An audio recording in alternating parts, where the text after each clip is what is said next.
প্রিয় ছাত্রছাত্রী, master academy চ্যানেলে সবাইকে স্বাগত। ১ নম্বর প্রশ্ন, বিভূতিভূষণ বন্দ্যোপাধ্যায় রচিত প্রথম ছোট গল্পটি হল অ্যান্সার উপেক্ষিতা। ২ নম্বর প্রশ্ন, বিভূতিভূষণ বন্দ্যোপাধ্যায়ের পুঁইমাচা গল্পটি কোন পত্রিকায় প্রথম প্রকাশিত হয়েছিল? অ্যান্সার প্রবাসী পত্রিকায়। ৩ নম্বর প্রশ্ন, পুঁইমাচা গল্পটি কোন গল্পগ্রন্থের অন্তর্গত? অ্যান্সার মেঘমল্লার।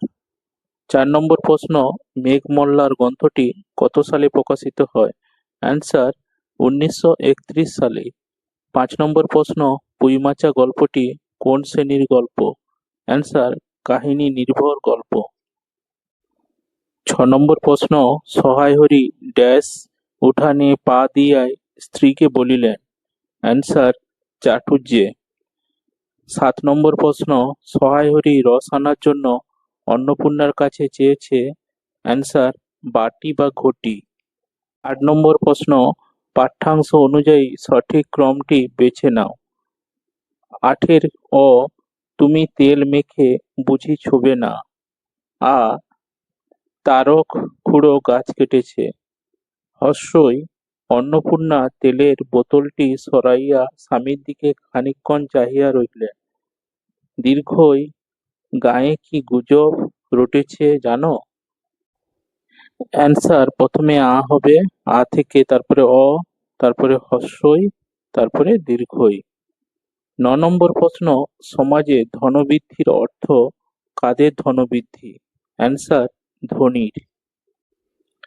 ১০ নম্বর প্রশ্ন, পাঠ্যাংশ অনুযায়ী সঠিক ক্রমটি বেছে নাও। অ, ক্ষুদ্র আলো জ্বলিতেছে। আ, চঞ্চল ছায়া প্রেতবৎ নাচিতেছে। হস্যই, হুঁকা হাতে ঝিমাইতেছিলাম। দীর্ঘই, একটি ক্ষুদ্র শব্দ হইল ম্যাও। অ্যান্সার হবে হস্যই প্রথমে হবে, তারপরে অ, তারপরে আ, তারপরে দীর্ঘই। ১১ নম্বর প্রশ্ন, তাহাদের চুরি করিবার প্রয়োজন নাই কাদের কথা বলা হয়েছে? অ্যান্সার বড় বড় সাধুদের। ১২ নম্বর প্রশ্ন, শূন্যস্থান পূরণ করো। প্রথমে উদ্যমে ড্যাশ কঠিন হইয়া। অ্যান্সার পাষাণবৎ। ১৩ নম্বর প্রশ্ন, বিবৃতির কমলাকান্ত ওয়াটারলুর যুদ্ধ নিয়ে ভাবছিলেন, কারণ কমলাকান্ত যুদ্ধপ্রিয়াসী। খ, কমলাকান্তের কাছে যুদ্ধ একটি খেলা। গ, কমলাকান্ত নেশার ঘোরে ছিলেন। ঘ, কমলাকান্ত দিব্যদৃষ্টি প্রাপ্ত ছিলেন। অ্যান্সার গ, কমলাকান্ত নেশার ঘোরে ছিলেন। ১৪ নম্বর প্রশ্ন, তুমি বিখ্যাত ভারতে কি নামে বিখ্যাত? অ্যান্সার বিদ্যার সাগর। ১৫ নম্বর প্রশ্ন, মাইকেল মধুসূদন দত্ত জন্মগ্রহণ করেন? অ্যান্সার ১৮২৪ খ্রিস্টাব্দে। ১৬ নম্বর প্রশ্ন, এক হয়ে গেছে কি এক হওয়ার কথা বলা হয়েছে? অ্যান্সার বাধা ব্যবধান। ১৭ নম্বর প্রশ্ন, জেন্দা একটি? অ্যান্সার ভাষা। ১৮ নম্বর প্রশ্ন, সাম্যবাদী কবিতায় কোন দিকটি উচ্চারিত হয়েছে? অপশন অ, সৌহার্দ্য ও সম্প্রীতির বাণী। আ, সাম্প্রদায়িকতার বাণী। হস্যই, পারস্পরিক ভালোবাসার বাণী। দীর্ঘই, বিভেদহীন ধর্মীয় মিলনের বাণী। অ্যান্সার অ, হস্যই দীর্ঘই ঠিক এবং আ ভুল। ১৯ নম্বর প্রশ্ন, সবার উপরে মানুষ সত্য তাহার উপরে নাই উক্তিটির সাথে সাম্যবাদী কবিতার সাদৃশ্য কোথায়? অ্যান্সার মানুষের শ্রেষ্ঠত্বের ভাবনায়। ২০ নম্বর প্রশ্ন, হিমাদ্রির হেমক্লান্তি ড্যাশ কিরণে? অ্যান্সার অম্লান কিরণে। ২১ নম্বর প্রশ্ন, থুরথুরে বুড়োর পরনে কি ধরনের পোশাক ছিল? অ্যান্সার ন্যাকড়া কুড়ুনির পোশাক। ২২ নম্বর প্রশ্ন, সঠিক চরণ নির্বাচন করো।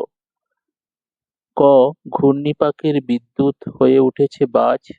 খ ঘূর্ণিপাকে বাজ হয়েছে বিদ্যুৎ, ঘূর্ণিপাকে বিদ্যুৎ হয়ে উঠেছে বাজ।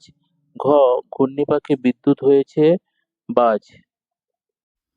অ্যান্সার গ ঘূর্ণিপাকে বিদ্যুৎ হয়ে উঠেছে বাজ। 23 নম্বর প্রশ্ন, সে এক ভয়ঙ্কর। অ্যান্সার তারান্তুলা। 24 নম্বর প্রশ্ন, শ্বাস ড্যাশ জনতার মাঝখানে। অ্যান্সার ফেলছেন। 25 নম্বর প্রশ্ন, বিবৃতি তার বিশাল দুই ডানায় কেবল বাধা পেয়ে যাচ্ছে। কারণ ক ডানা দুটি আকারে প্রকাণ্ড ছিল। খ কাঁকড়াগুলি ডানা দুটিকে আক্রান্ত করেছিল। গ কাদার মধ্যে মুখ গুজে উপুড় হয়ে শুয়ে আছে। ঘ পরিবেশে অন্ধকার ছিল। অ্যান্সার অপশন গ কাদার মধ্যে মুখ গুজে উপুড় হয়ে শুয়ে আছে। 26 নম্বর প্রশ্ন, প্রত্ন অস্ট্রালদের ভাষা ছিল। Answer Austric. 27 নম্বর প্রশ্ন, সাঁওতালি ভাষার লিপির নাম কি?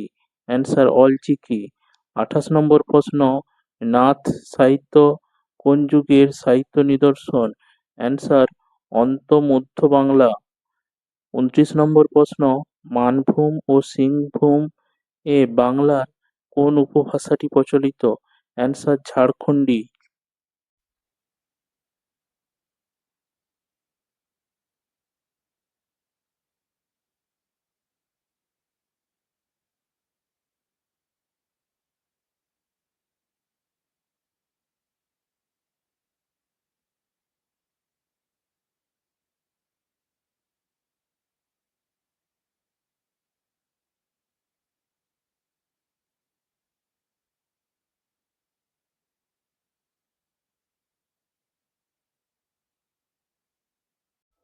31 নম্বর প্রশ্ন, বাংলা সাহিত্যের বন্ধ্যা যুগ বলা হয় ড্যাশ খ্রিস্টাব্দ থেকে ড্যাশ খ্রিস্টাব্দ পর্যন্ত সময়কে।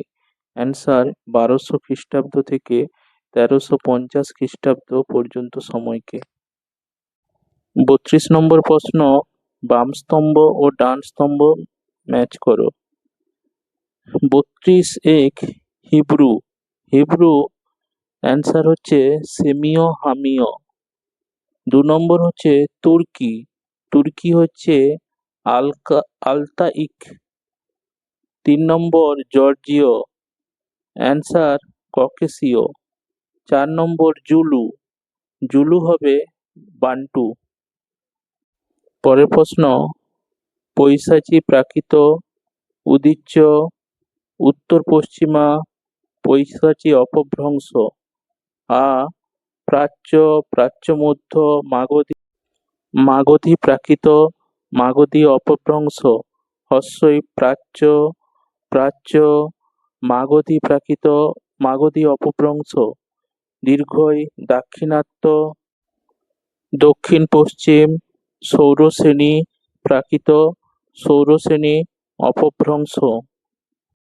34 নম্বর প্রশ্ন, বিবৃতি কোরিয়া থেকে কইরা কইরা থেকে করে।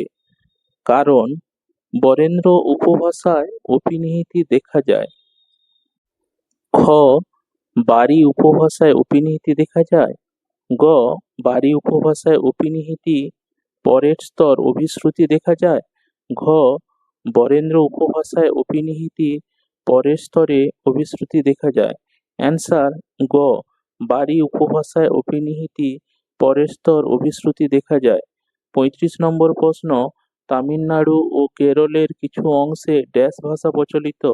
অ্যান্সার তামিল ভাষা প্রচলিত। 36 নম্বর প্রশ্ন, চর্যাপদ প্রকাশিত হয় কত সালে? অ্যান্সার 1916 খ্রিস্টাব্দে। 37 নম্বর প্রশ্ন, শ্রীকৃষ্ণ কীর্তন কাব্যের শেষ খণ্ডের নাম কি? অ্যান্সার রাধা বিরহ। 38 নম্বর প্রশ্ন, সঙ্গীত মাধব নাটকটি কার লেখা? অ্যান্সার গোবিন্দ দাস। 37 নম্বর প্রশ্ন, শ্রীকৃষ্ণ কীর্তন কাব্যের শেষ খণ্ডের নাম কি? অ্যান্সার রাধা বিরহ। 38 নম্বর প্রশ্ন, সঙ্গীত মাধব নাটকটি কার লেখা? অ্যান্সার গোবিন্দ দাস। 39 নম্বর প্রশ্ন, চৈতন্যদেবের প্রভাবে চৈতন্যোত্তর যুগের বৈষ্ণব পদাবলিতে যুক্ত হল অপশান অ গৌরচন্দ্রিকা, আ গৌরাঙ্গ বিষয়ক পদ, হস্যই রাধাকৃষ্ণ লীলা, দীর্ঘয় অভিসারিকার পদ। অ্যান্সার অ আ হস্যই, ঠিক, দীর্ঘই ভুল। 40 নম্বর প্রশ্ন, বিবৃতি। ধর্মমঙ্গলকে রাঢ়ের জাতীয় মহাকাব্য বলা হয় কারণ?